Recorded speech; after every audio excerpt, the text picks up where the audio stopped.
আসসালামু আলাইকুম everyone. So বছরের প্রথম দিন একা মানুষ একা একা বিফ তেহারি বানাইছি, সাথে এগ অ্যান্ড সালাদ। সো একা একা খাচ্ছি, দিনটা শুরু করলাম। বছরের প্রথম দিনটা ইনশাল্লাহ যাতে ভালোভাবে কাটে সেই দোয়াই করবেন। আর সবাই আমার জন্য দোয়া করবেন যাতে আমি সুস্থ থাকি, ভালো থাকি, এইভাবে হাসি খুশিভাবে রিলস বানাইতে পারি।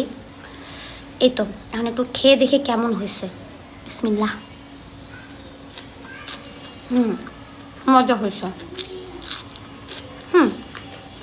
আলহামদুলিল্লাহ, খুবই ভালো রান্না করছি আমি আজকে। খুবই স্যাটিসফাইড নিজের রান্নার উপর।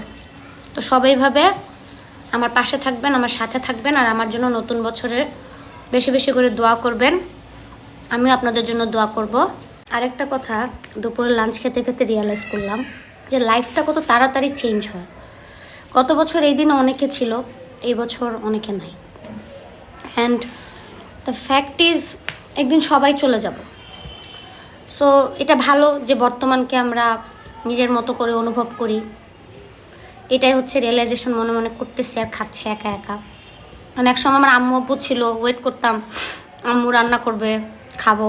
এখন তো আর ওই ওয়েটের কেউ নাই, নিজের জন্য নিজে রান্না করা।